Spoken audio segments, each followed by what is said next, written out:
Olá, mais uma vez aqui estamos com o nosso programa Alinhando os Ponteiros. Isso mesmo, queremos estar alinhados com a vontade de Deus, queremos conhecer cada vez mais este Deus maravilhoso, a Sua palavra, o que Ele nos ensina e como o Senhor quer que sejamos felizes. Isto mesmo. Então, nesta série de programas, tomamos textos da Bíblia que falam de bem-aventuranças. Bem-aventurado, bem-aventurado, feliz. Quem é feliz? Vamos ver as pessoas que o Senhor diz que são felizes. Isto, no programa de hoje conversaremos sobre isto. O justo, o homem justo diante de Deus, ele é feliz. Então, deixe o seu coração aberto para ouvir a voz de Deus. O programa Alinhando os Ponteiros já começou.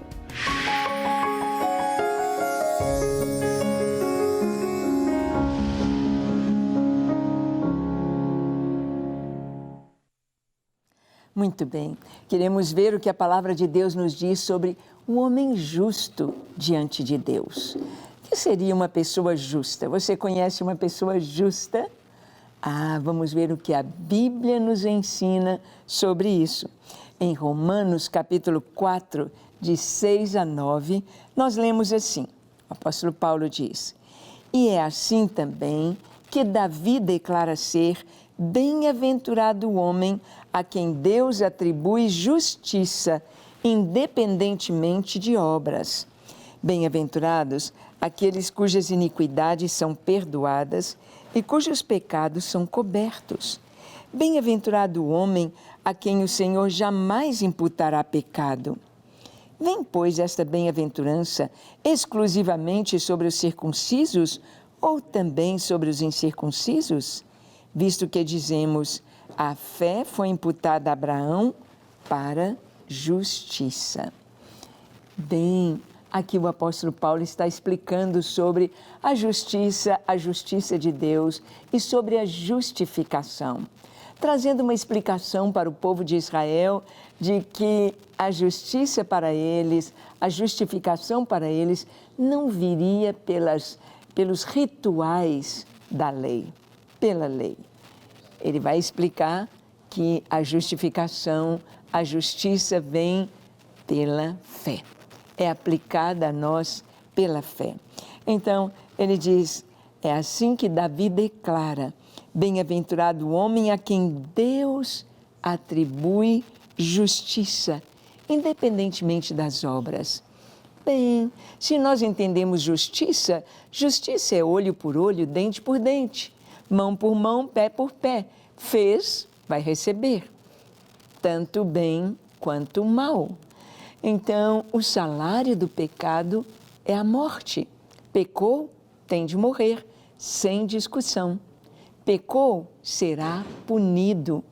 Então, como o Senhor pode falar de justiça pela fé? Justiça sem as obras. Como seria isso?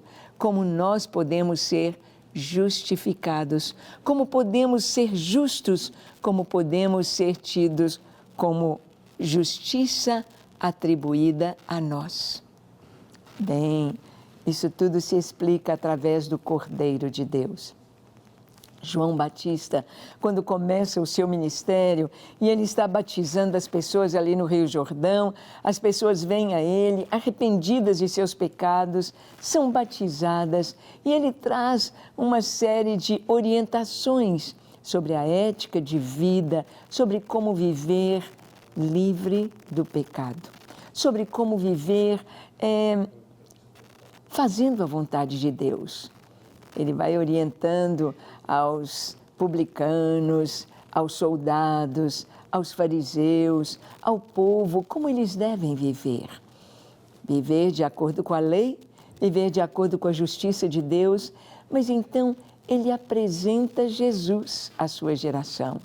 Quando Jesus vem passando, ele aponta para Jesus e diz, eis o Cordeiro de Deus que tira o pecado do mundo. Ele apresentou Jesus. Eles estavam pensando que ele, João, seria o Cristo, seria o Messias, o prometido pelo Pai para aquela geração. Mas João afirma categoricamente: eu não sou o Cristo, mas é o que vem depois de mim. Era claro, era Jesus de Nazaré. E ele aponta para Jesus, ele mostra Jesus e ele diz: eis o Cordeiro de Deus, ele vai tirar o pecado do mundo. Ele aponta para Jesus e seus discípulos começam a segui-lo. 2 dos discípulos de Jesus, André e Filipe, começam a seguir Jesus de Nazaré. Mas o que Jesus faria para trazer a justiça sobre o homem? Ele seria o Cordeiro de Deus. Ele seria o Cordeiro que se daria ali na cruz do Calvário. Como o próprio Jesus disse: ninguém tira a minha vida, eu de mim mesmo a dou. Esse mandamento eu recebi de meu Pai. Eu vou dar a minha vida para tornar a reavê-la, para tornar a tê-la novamente, ou morrer e ressuscitar. Recebi este mandato de meu Pai.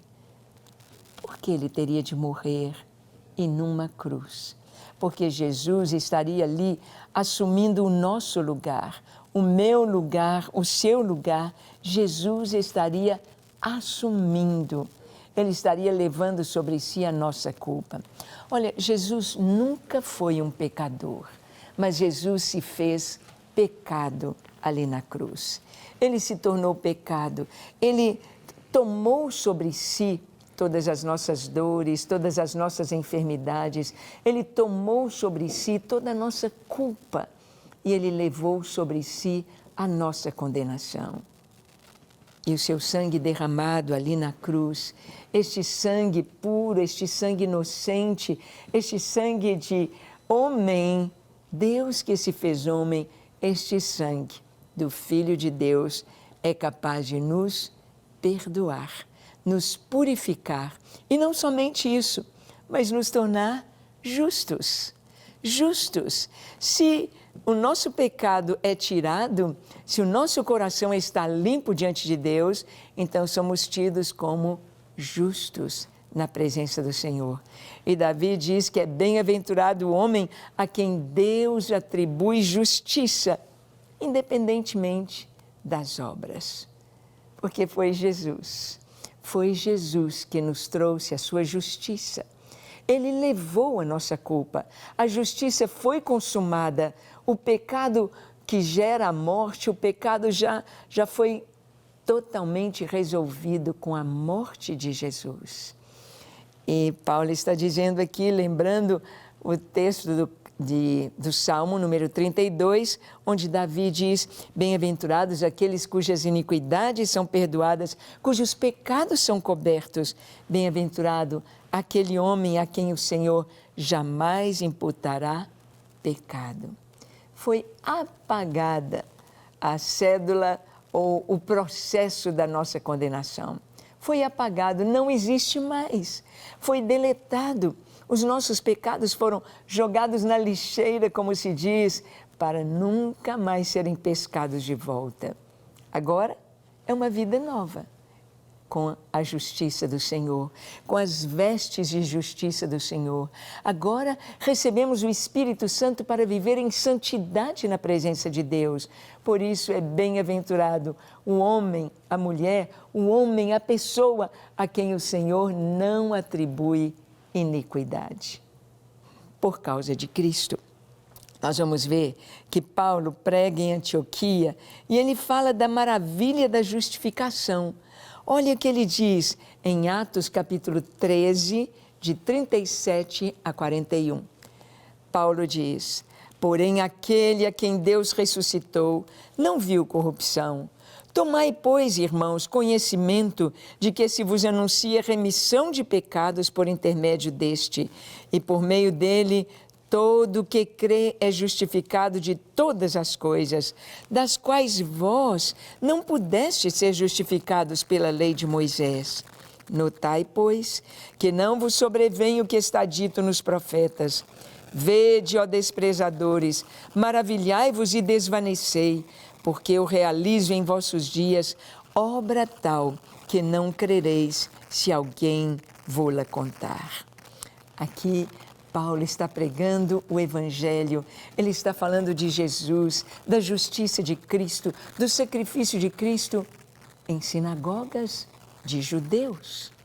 Judeus que viviam pela lei, judeus que batalhavam, se esforçavam para estar bem diante de Deus. Paulo está dizendo que nós não podemos, ou o povo não pôde ser justificado pelas obras da lei. Porque todo esforço para seguir a lei, o que acontecia? Vai seguindo bem todos os mandamentos, mas falha em um mandamento. Perdeu tudo, todo o seu esforço. Então, a mensagem da cruz é a mensagem da justificação. A mensagem da cruz, esta mensagem gloriosa que nos diz que podemos ser justos diante de Deus. Ninguém nos acusando. Não adianta o inimigo vir com acusações, porque o Senhor nos justifica. O Senhor nos veste com a justiça de Cristo. É como na história de Jacó, quando ele vai receber a bênção de seu pai, ele tinha suas mãos lisas, o seu pescoço, o seu irmão era peludo, o seu irmão era bem cabeludinho, as mãos cabeludinhas, o pescoço. E Isaac, o pai, ele está cego. E o cego, ele aumentam as reações, a capacidade dos seus sentidos, sua audição, o seu tato. Então Isaac diz, essa voz é de Jacó. Vem cá, meu filho, deixe-me ver se você é mesmo Esaú, meu primogênito. E Jacó havia colocado nas mãos, no pescoço, a pele dos animais que foram mortos, sacrificados, para dar o alimento, a comida para aquela bênção que seu pai iria lhe dar. Isaac passa a mão no pescoço de Jacó e diz, passa a mão nas suas mãos, estão peludas, estão semelhantes à do seu filho Esaú. Ele diz, a voz é de Jacó, mas as mãos são de Esaú. E por causa das mãos de Esaú, ele abençoa seu filho. Abençoa Jacó como se ele fosse Esaú. Sabe, eu e você somos Jacó. Nós chegamos diante do Pai e dizemos, meu Pai, me abençoa. Ele diz, quem é você? E nós dizemos, eu venho em nome de Jesus. Jesus, Yeshua. Eu venho em nome de Jesus, eu venho vestido de Jesus, eu venho com a pele de Jesus, eu venho com o cheiro, o perfume de Jesus, eu venho em nome de Jesus. E o Senhor diz, essa voz é de um pecador, mas as mãos são do meu filho. E por causa de Jesus, somos abençoados. E por causa de Jesus, somos justificados. Deus é justo e Ele é o justificador dos que creem em Cristo. Vamos ver o que a palavra diz em Romanos capítulo 3, de 23 a 26. Lemos assim, pois todos pecaram e carecem da glória de Deus, sendo justificados gratuitamente por sua graça, mediante a redenção que há em Cristo Jesus, a quem Deus propôs no seu sangue como propiciação mediante a fé, para manifestar a sua justiça, por ter Deus, na sua tolerância, deixado impunes os pecados anteriormente cometidos, tendo em vista a manifestação da sua justiça no tempo presente, para Ele mesmo ser justo e o justificador daquele que tem fé em Jesus. Ah, que notícia maravilhosa para nós, que coisa tão linda! Paulo diz, todos pecaram e carecem da glória de Deus. Todos pecaram e foram destituídos, perderam essa glória, perderam essa luz, perderam esse brilho, perderam a inocência, perderam a pureza com que Deus havia criado o ser humano lá no Éden. Sim, o homem era puro, o homem era justo, o homem era santo, o homem era inocente, O homem não conhecia o mal, nada do mal, nada. Mas ao desobedecer o Senhor, então, ao comer aquele fruto que Deus havia proibido, o homem experimentou o pecado e perdeu a glória de Deus que estava sobre ele. A Bíblia nos diz que o homem e sua mulher estavam nus, mas não se envergonhavam. Por quê? Porque a glória de Deus os vestia. Porque a luz do Senhor estava sobre eles e cobria a sua nudez. Sim, não havia de que se envergonhar, pois o brilho do Senhor estava sobre eles. A pureza, a inocência estavam com Adão e Eva, até que desobedeceram, até que pecaram. E com o seu pecado, então perderam esta glória, perderam este brilho, perderam esta beleza, perderam. E todos pecaram. Em Adão, todos nós pecamos, porque eu estava em meu pai estava em meu avô estava em meu bisavô, o bisavô no tataravô e assim por diante, até chegarmos ao primeiro homem, Adão. Todos nós estávamos em Adão e todos pecaram e todos perderam esta glória de Deus. Todos. Mas todos agora têm a oportunidade em Cristo Jesus, o segundo Adão, porque o primeiro Adão surgiu, veio à existência de forma sobrenatural. Eu e você nascemos de forma natural. Tivemos um pai e uma mãe e fomos gerados. Mas Adão não. Adão foi criado por Deus. Ele veio a existir criado por Deus. Eva, um clone de Adão, podemos dizer, Eva foi criada também pelo Senhor e a partir do primeiro casal, todos vieram de forma natural. Mas nesta geração toda que formou a humanidade, houve um homem que nasceu de uma virgem.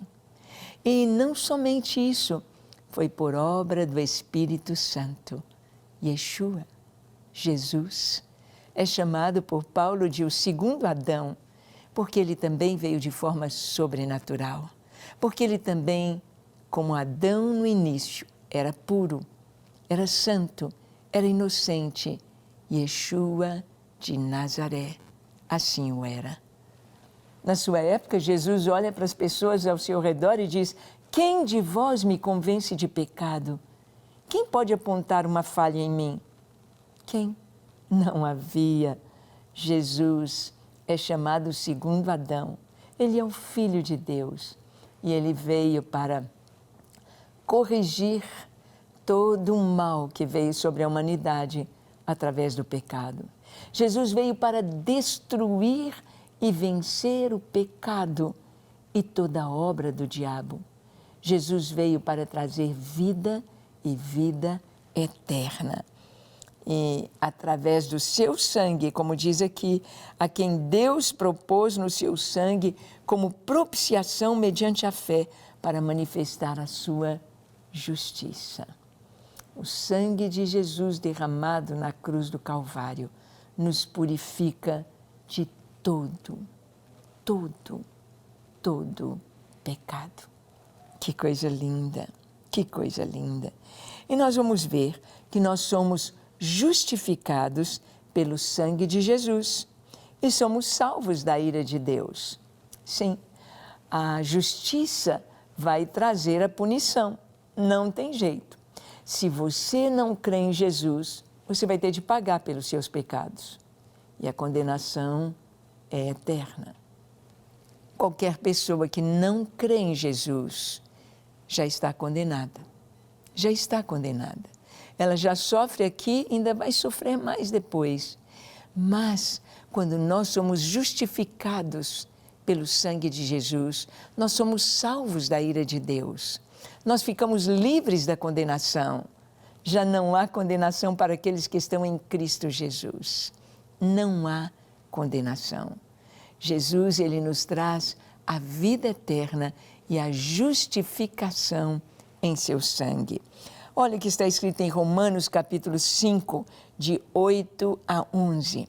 Paulo diz: mas Deus prova o seu próprio amor para conosco pelo fato de ter Cristo morrido por nós, sendo nós ainda pecadores. Logo, muito mais agora, sendo justificados pelo seu sangue, seremos por ele salvos da ira. Porque se nós, quando inimigos, fomos reconciliados com Deus mediante a morte do seu Filho, muito mais, estando já reconciliados, seremos salvos pela sua vida. E não apenas isto, mas também nos gloriamos em Deus, por nosso Senhor Jesus Cristo, por intermédio de quem recebemos agora a reconciliação. Que lindo! Deus prova o seu próprio amor para conosco, pelo fato de ter Cristo morrido por nós, sendo nós ainda pecadores. Jesus mesmo disse aos seus discípulos: olha, pode ser que alguém, pelo bom, ouse morrer. Pode ser que alguém possa dar a sua vida pelos seus amigos, por alguém, mas Jesus, ele veio dar a sua vida por nós, sendo nós ainda pecadores. Blasfemos, rebeldes, desobedientes, ingratos, egoístas, maus, homicidas e fazendo toda sorte de pecados e abominações. Mas Ele nos amou. Ele amou você. Ele amou você e deu a sua vida por você, por amor. E este sangue derramado é como se não apenas apagasse os nossos pecados, mas ali na cruz Jesus nos vestisse com a sua justiça. Jesus nos cobrisse com esse manto de justiça. Ali na cruz, Ele tomou o nosso lugar. Foi crucificado nu, em desprezo, em ignomínia, distante do Pai. Ele se fez pecado por nós, mas Ele gloriosamente ressuscita, se assenta à direita da majestade de Deus e Ele nos toma da posição de pecadores e nos assenta nas regiões celestes com Ele, como filhos de Deus. Filhos de Deus. É tão lindo saber que o Senhor em Cristo nos torna justos. Em Cristo, somos vestidos da justiça de Cristo, somos vestidos da pele de Cristo, do cheiro de Cristo, da vida de Cristo. Ele nos cobre. E nós podemos caminhar agora como filhos de Deus, herdeiros com Cristo de todas as coisas, participando da santidade de Deus, tendo DNA de Deus em nós, tendo agora uma mudança total dentro de nós. Ser cristão não é ter uma série de regras para cumprir, como no judaísmo. A lei aí está, segue a lei. Não. Ser cristão é ter um relacionamento com Deus, é ter o nome escrito no livro da vida, é fazer parte desta multidão dos salvos, desta multidão que foi perdoada, lavada no sangue do Cordeiro e que nos tornamos filhos de Deus, recebendo o Espírito Santo em nós para termos uma vida nova, uma vida em santidade. Como está a sua vida? Você já é um cristão de verdade? Você já tem o seu nome escrito no livro da vida? Você está justificado diante de Deus? Sua consciência está tranquila? Você está salvo? Que tal orar? Vamos orar agora? Feche seus olhos, curve a sua fronte. Se for possível, se ajoelhe aí onde você está e ore comigo dizendo assim: Senhor, eis-me aqui em Tua presença. Eu abro para Ti o meu coração. Lava-me, Senhor. Limpa-me, Senhor. Perdoa-me, Senhor. Apaga todos os meus pecados. Apaga o meu passado. Dá-me uma vida nova, uma nova folha para eu escrever uma nova história no poder do Teu Espírito Santo. Eu me entrego a Ti para ser somente Teu. Toma minha vida, entra no meu coração, transforma o meu interior, dá-me a Tua paz e a certeza da Tua salvação. Sou Teu, hoje e para sempre. Amém, amém e amém. Graças a Deus. É isso aí, que você possa, justificado, como uma pessoa justa diante de Deus, andar em santidade na sua presença. Leia a Bíblia, ore, que você possa vir à igreja, se batizar, cumprir toda a palavra de Deus e experimentar esta nova vida. Que o Senhor te abençoe e até o nosso próximo encontro, quando aqui estaremos compartilhando com você a palavra de Deus. Deus te abençoe.